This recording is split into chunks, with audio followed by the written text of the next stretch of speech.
First thing we do is I cut just an X in the fabric using a scissor. My scissors I found works better than my knife.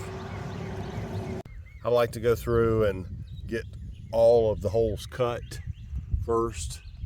If I'm going to be bent over, I go ahead and get them all done while I'm bent over, and then we'll show you the next step.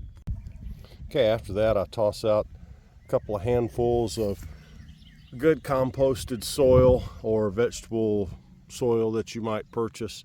There's really dark leaves and everything that's been mixed up with coffee grounds and all kinds of stuff and sawdust, so it's pretty black, and I'm thinking it's going to do pretty good. We'll push this down under the fabric and mix it in a little bit and just kind of till it in with our little hand tool, and then we'll go ahead and put our pumpkins in the ground.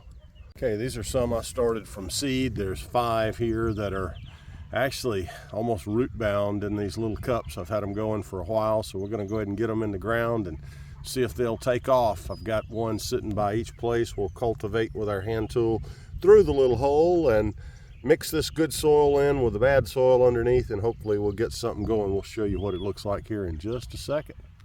Okay, we got all those pumpkins transplanted. That was just 5 of them right there, and they make a big orange pumpkin.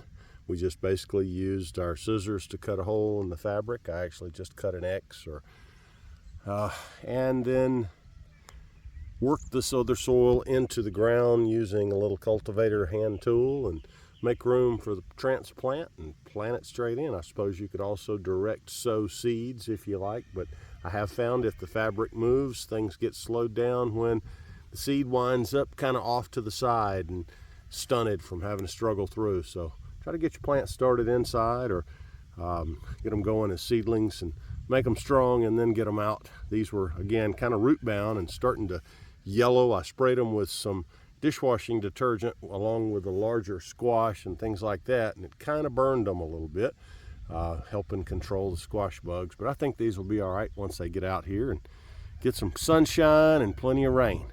We've had plenty of that. I believe that'll be a wrap. Tennessee Farm out. Plant some pumpkins. See you soon.